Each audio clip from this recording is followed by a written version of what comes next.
Hey, and welcome back to the Average Joe Nerdcast. I'm Nate, your resident Average Joe. And fair warning, this one might get a little reflective. No lists today, no top 10 moments, no deep dives, no creepy Steve jumping out from behind a potted plant this time. At least, I think he's not. This episode is more of a vibe. A late night, controllers down, how did we get here kind of moment. And as the year's wrapping up, I keep thinking about one specific thing. Something we used to get all the time that we just don't anymore. There's something special about a loading screen. Not the fast ones or non existent ones, if you really think about it, that we get nowadays. I'm talking about like the old ones. The ones that gave you a breath before the adventure continued or started. A quiet moment to exist between who you were previously and whatever the next level was going to be. And as this year winds down, as the screen on 2025 fades to black and a new one for 2026 boots up, I've been feeling that same kind of pause. That little heartbeat where you sit with yourself and just wonder, how did I get here? What did this level mean? And what's waiting for me on the next screen? And to be completely honest with all of you, I never planned on doing an end of year special.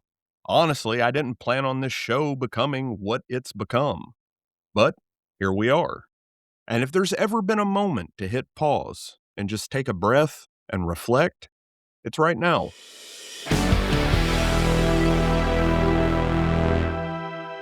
This year, man, it's been something. The Average Joe Nerdcast grew from a tiny spark into something that feels alive, something shared. We've built traditions, inside jokes, wild rabbit holes none of us saw coming. And checkpoint extras? Yeah, they went kind of feral.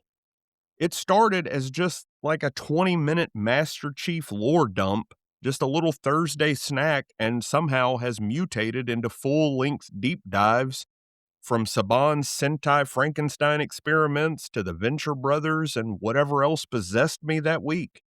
The Thursday quick hitters turned into a whole ass second flagship show.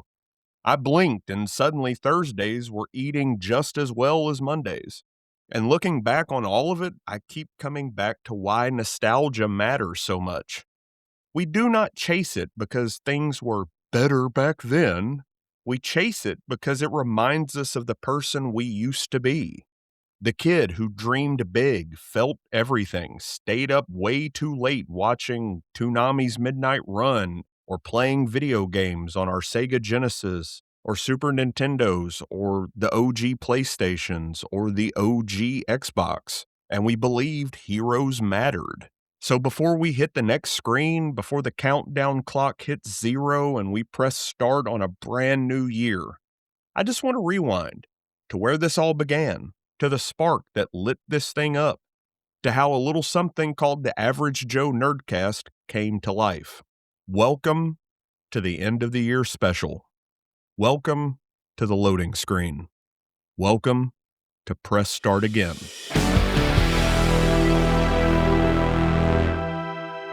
So before there were episodes, before there were community stories or deep dives or Thursday shows that grew legs and ran a marathon just on their own, there was just a spark, a little moment, and a little nickname, and just an idea. And to really understand where this podcast is going, we've got to rewind to where it started. Because none of this, not the nostalgia, not the connections, not the chaos, none of it happens without the very first seed. You know, it's funny. People always ask how the Average Joe Nerdcast got started. Was it a plan? Was it a dream? Was it my lifelong goal? And to be completely 100% transparent, no, absolutely not. But it did start with just a nickname. For as long as I have known my wife, and I think we're creeping up on almost 2 decades, she's called me Natopedia. Because apparently my brain is less normal human filing cabinet and more strange overstuffed archive of 80s, 90s, and early 2000s nerd lore. From movie quotes to behind the scenes trivia to game dev history, random Cartoon Network factoids to the exact airing order of Are You Afraid of the Dark episodes. Useless. To most people, yes. But to her, and I guess to a lot of you, it's kind of my superpower. And she wasn't wrong. I am absolutely that kid who chose to never grow up. I can talk for hours about the stuff that raised us, and I did. Mostly to her or to my brother Ian. And speaking of Ian, he and I, dude, we can sit on the phone for hours just booking the territory, I guess you could say. Fixing the video game industry, building our dream studios in our heads, breaking down why the 90s and early 2000s just hit different. It became our little ritual. And then we'd roll right into our weekend game nights with my wife and keep the conversation going. And then one night, mid-rant, Ian says, "You should record yourself doing this." And my wife looks at me and says, "Yeah, you could stream this. People would watch this." Nostalgia is currency, and y'all are printing it. But trying to get Ian to record himself, that's like trying to solve trigonometry with a broken crayon. I'm still working on that Herculean quest line. But that simple idea kind of stuck with me. Not the streaming part, and definitely not the recording part, but the sharing part. So I thought maybe a blog, low pressure, a place to dump all the nostalgia in my head so it stopped sloshing around in there. And I actually built an entire website, which it doesn't exist anymore, but I wrote a handful of posts from Nickelodeon to the state of Call of Duty, and even tried my hand at a couple of game reviews. Ian got involved. He wrote a few as well. And I sent that website over to Cap, and I just asked for his opinion. Cap looked over the website, read my blogs, and said, "Brother, you should turn this into a podcast." Because you see, he said something that kind of stuck. People don't always have the time to sit and read long editorials anymore, but they will throw a podcast on during their commute or their shift at work or while they're folding laundry. And he said, "I can tell from reading your blogs that you love to write, and you're always talking about how you just want to be creative again." Fun factoid, before my wife and I had children, I used to paint religiously. I've been painting and drawing since I was a kid. But once we started having kids, it just became harder to maintain that part of myself creatively. And I kind of put it in a box. But I've been yearning to just do something creatively fulfilling with my life. But before I go off on a tangent about that, let's get back to the story at hand. So Cap says, "You're always talking about how you would love to be creative again. So script something small and just record it. Low risk, low pressure, but there is a lot of potential there." So I took his advice. I took an old article I'd written about Halo Combat Evolved, and I turned it into a script, and then I hit record. And after getting used to hearing my own voice echoing back at me like a ghost living inside my headphones, I took that leap and I published it. And to be completely honest with all of y'all, I felt alive. So I wrote another.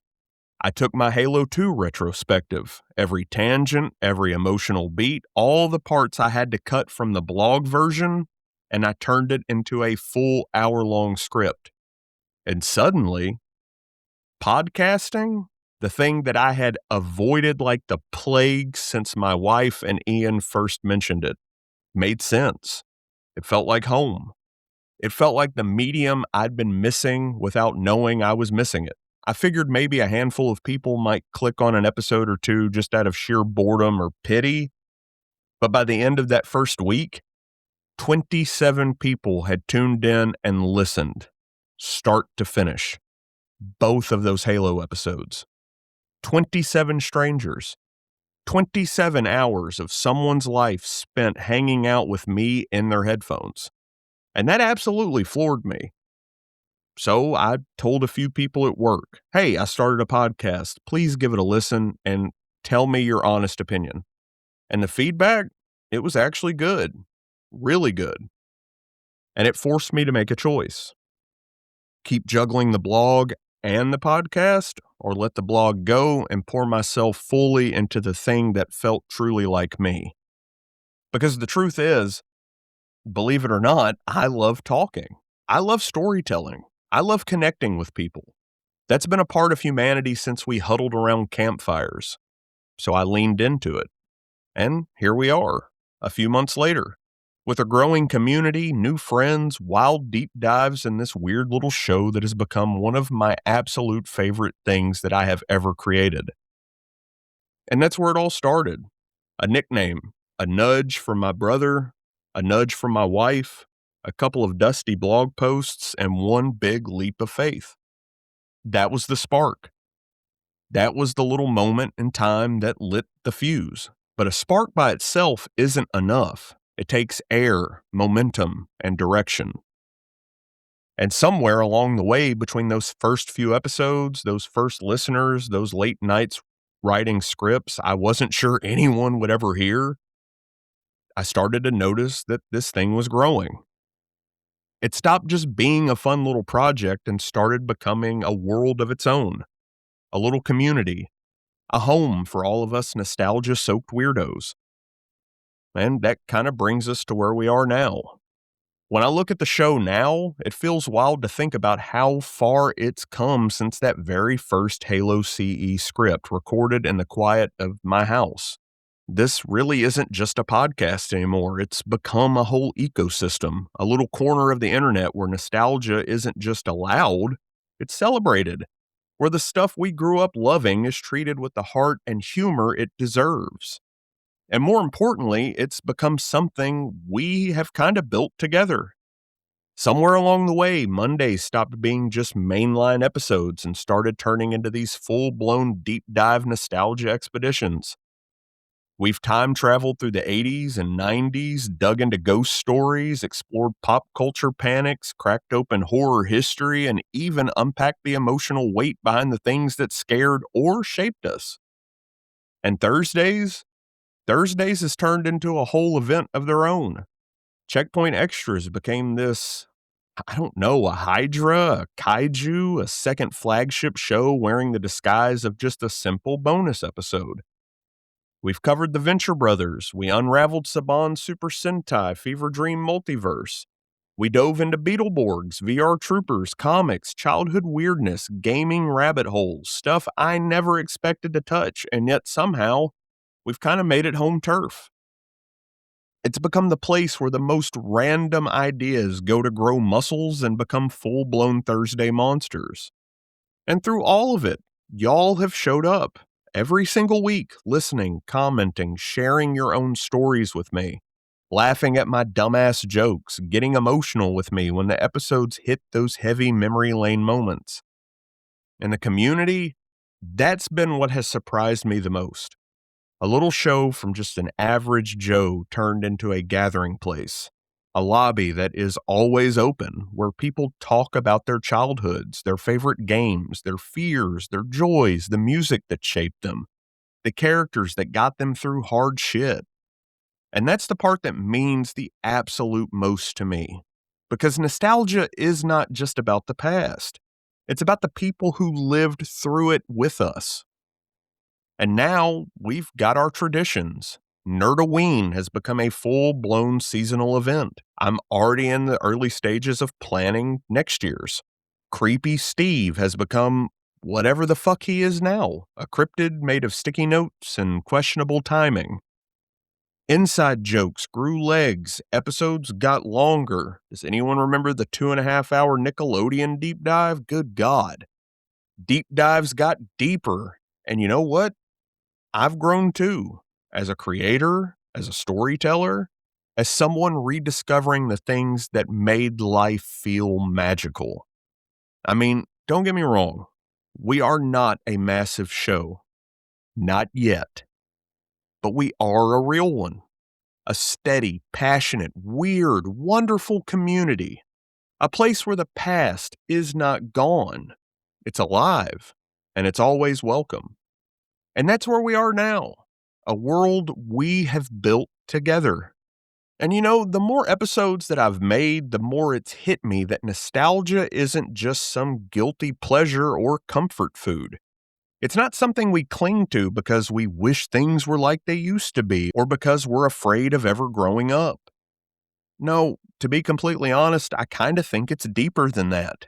Way, way deeper. To me, nostalgia is a memory you can feel with your entire body.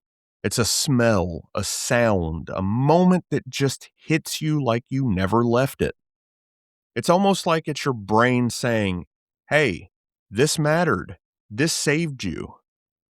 And it's really wild to think about, but most of the stuff that we've talked about on this show, the cartoons, the games, the movies, the weird stuff from the 90s and early 2000s, those weren't just entertainment. To some of us, those were lifelines. They were our first languages, our first safe spaces, our first escapes, our first friendships in many cases. And whether you were that kid who fell asleep on the couch watching the midnight run, or the kid who stayed up way too late playing Halo with your cousins, or the kid who found a piece of yourself in a comic book panel, those moments were not small. They built something in you and all of us. And I think nostalgia matters because it lets us reconnect with the versions of ourselves that had hope, joy, imagination, wonder, and not because life was perfect, but because back then, all those good moments, they felt truly limitless. And here's the truth. Growing up doesn't mean those parts of us ever die. It just means we get busy, we get tired, life gets too loud, and those pieces get buried under responsibilities, bills, heartbreak, children, jobs, all the bullshit stuff adulthood throws at us. But nostalgia to me is kind of like a shovel. You can use it to dig those parts back up. It reminds us that the things that made us happy are still allowed to make us happy. And honestly, sometimes we kind of need that reminder. And that's why this show exists. That's why we talk about this weird shit, the old stuff, the stuff that's been gathering dust in the back of our brains. It's not about living in the past. It's about reconnecting with the person we were before the world told us to tone it down. Because that kid you used to be, they mattered. They still matter. And the things they loved, those things survived with you.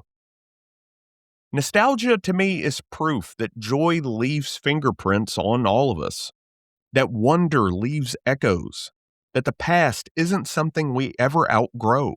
It's something we always carry with us.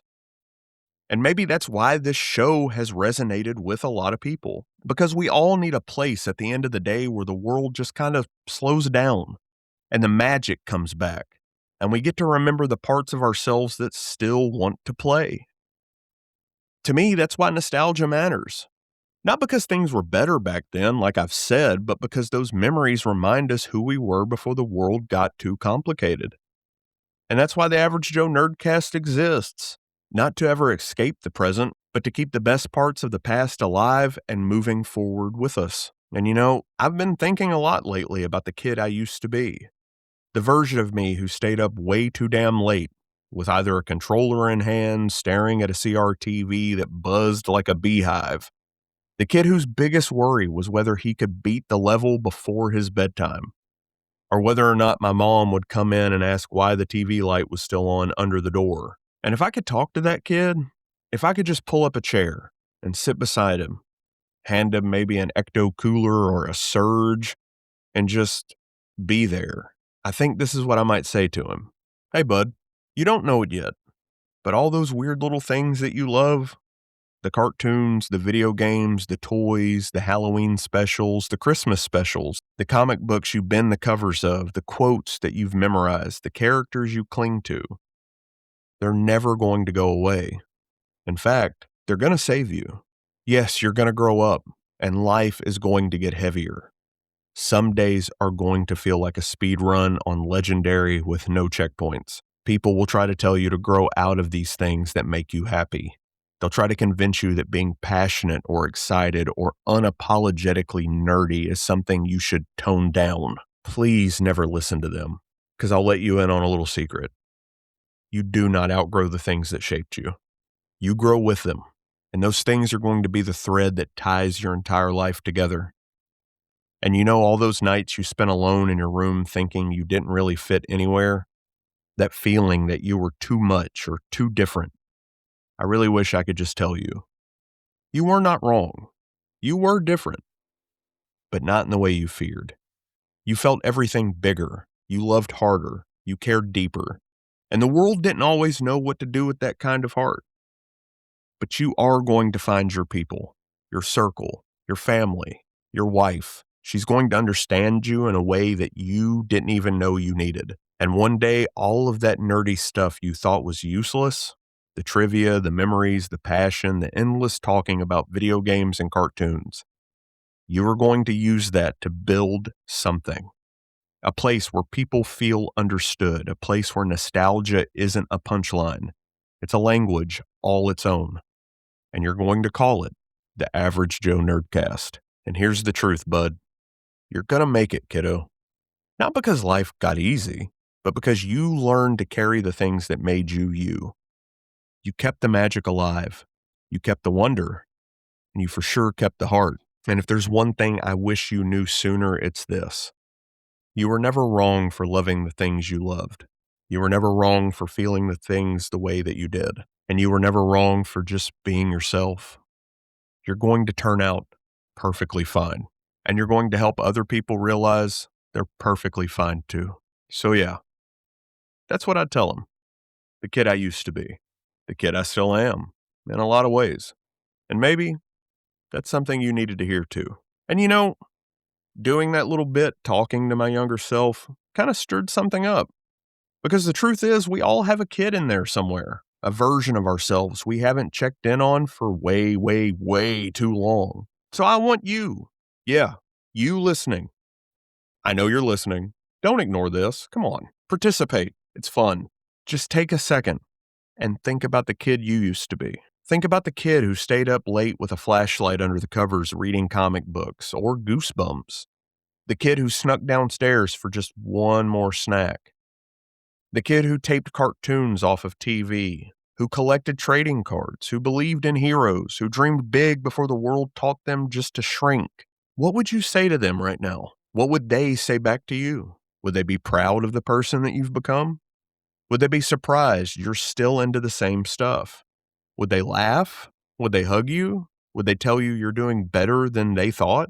I do think about that a lot. How the younger versions of us, they never really leave. They just wait for us to slow down long enough just to hear them again.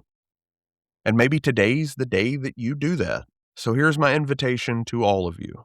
As we wrap up this year and step toward the next like it's a brand new save file waiting to be written, take a moment and just talk to your younger self. Write them a note, a sentence, a paragraph, hell, a whole letter if you need to, and just tell them what you've learned. Tell them what you survived. Tell them what you still carry from those years. The good stuff, the weird stuff, the things that still make you smile. And if you want, dude, share them with me. Send it in a message. Drop it in the comments on Spotify. Or shoot me an email. Or send a carrier pigeon. Or yell into the void. I'm sure Steve's listening. Creepy ass. I'd love to read some of them in a future Checkpoint Extra. With your permission, of course. Because nostalgia, it's not just about remembering where we came from. It's about reconnecting with the parts of ourselves that made life feel magical. And sometimes the person who needs to hear from you the most is the kid you used to be. So if you felt something just now, if a memory tried to creep in or a lump formed in your throat, that's totally cool. That just means the connection is still there and the signal is super strong. And the beautiful thing about reflection is this: it doesn't trap us in the past, it gives us clarity about where we're going next.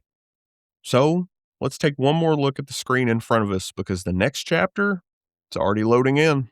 Because you know, a new year always feels just a little bit like starting a fresh save file. It's almost like a new map with new encounters and new unknowns. But here's the thing, you never start from zero. You don't lose your experience points, and you don't forget the skills that you've unlocked along the way. You don't drop the inventory you fought so hard to earn. All of that comes with you. And heading into the next year, That's how I'm choosing to look at it. Not as a reset, just as a continuation. The Average Joe Nerdcast is not done growing. There are still stories, a lot of stories that I want to get to and tell. Nostalgia corners I haven't even begun to explore yet. Deep dives just waiting to happen. Community stories still sitting in my inbox ready to be shared next Nerdoween. And honestly, I'm really fucking excited. I'm excited to get better at this, to keep refining my voice, to keep building something that feels welcoming, warm, and 100% real. A place where you can show up exactly as you are, nerdy passions and all. And for you listening, whatever your next year looks like, whatever you're carrying with you into it, I hope you remember this. You do not have to leave your old selves behind just to move forward. You don't have to abandon the things that once made you feel alive, and you don't have to grow out of your joy. Bring it with you. Bring the kid who dreamed big. Bring the things you loved. Bring the stories that shaped you. Because those are never weights, they're fuel. So here's to the next chapter, to new memories, to old comforts, to laughter, reflection, and a little bit of magic wherever we can find it. We're pressing start again, and I'm really glad you're in my party. And before we roll credits on 2025, I just want to say thank you. Thank you for listening, for showing up, for hitting play on a little indie podcast and deciding to stick around. This show does not exist without all of you. Without your time, your attention, your messages, your stories, your willingness just to sit with me in these memories and reflections. And, there are a few people I need to call out because no journey ever happens solo. To my player 2, thank you for believing in me before I ever believed in myself, and for lovingly creating the monster known as Natopedia. To Cap, thank you for your guidance and your friendship. And thank you for being the guy who said, you should do a podcast, just when I needed to hear it. And to my brother Ian, thank you for being the very first one to ever mention doing a podcast. And thank you for always keeping me grounded when the static in my head gets too loud. I see you, and I definitely appreciate you more than I can probably say. And to Pickle, I really don't know what you do here exactly. Oh well. And to everyone listening, whether you've been here since that very first Halo Combat Evolved episode or you just found the show this week, thank you for making this feel real. Thanking you for making it feel worth doing. This year has reminded me of something important, that nostalgia is not about hiding from the present. It's about remembering who we are while we face it. So wherever you are listening from, whatever this year gave you or took from you, I hope you carry the good stuff forward into 2026. Please be kind to yourself. Check in on the kid you used to be. And do not be afraid to love the things that make you you. And if you enjoyed any of this, please give the show a 5-star rating and review. And follow along. I've got plenty more episodes planned. This has been the end of year special of the Average Joe Nerdcast. Don't forget, stay gold, nerd bold, and I'll catch you next year. Game over.